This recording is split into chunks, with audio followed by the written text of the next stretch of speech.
सुहाना गांव छोटा सा और शांत था। चारों तरफ गेहूं के खेत। गांव तक जाने के लिए एक ही रास्ता। फिर वो रास्ता पहाड़ी पर एक बड़ी सी इमारत के पास से जाता था। ये थी भूतिया हवेली। हवेली कभी बहुत शानदार थी, अब ये खामोश खड़ी थी। इसकी खिड़कियां खाली आंखों जैसी, दीवारों पर लताएं लंबे हाथों की तरह फैली थी। कोई भी हवेली के पास जाने की हिम्मत नहीं करता था। गांव वाले कहानियां सुनाते थे, रात में अजीब आवाजों की बातें करते थे, ठंडी हवाओं और चलती परछाइयों की कहानियां थी। हवेली में एक काला राज छुपा था। ये डर की जगह थी। कई साल पहले हवेली में एक अमीर जमींदार रहता था। उसका नाम ठाकुर विक्रम सिंह था। उसकी एक खूबसूरत पत्नी और एक छोटी बेटी थी। वो एक खुशहाल परिवार था। गांव वाले अक्सर उन्हें गांव में टहलते हुए देखते थे।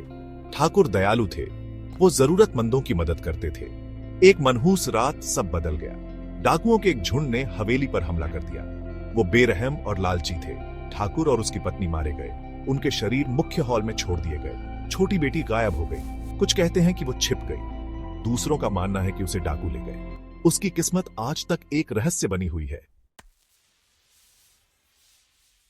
गांव वालों का मानना है कि हवेली में भूत है। वे कहते हैं कि ठाकुर और उसकी पत्नी को शांति नहीं मिली। उनकी आत्माएं हॉल में भटकती हैं, लेकिन सबसे ज्यादा जो मौजूदगी महसूस होती है वो है छोटी बच्ची की। कुछ लोग रात में उसकी हंसी गूंजती हुई सुनने का दावा करते हैं। दूसरे कहते हैं कि उन्होंने गलियारों में एक छोटी सी परछाई भागते हुए देखी है। ठंडी हवा के झोंकों की कहानियां हैं। दरवाजे अपने आप बंद हो जाते हैं। चीजें बिना किसी वजह के हिलती हैं। जो कोई भी हवेली में रात बिताने की हिम्मत करता है वो डरा हुआ लौटता है। वे अनदेखी आंखों के देखने की बात करते हैं। वे भयानक डर की भावना का वर्णन करते हैं। हाल ही में एक युवा पुलिस अफसर गांव में आया।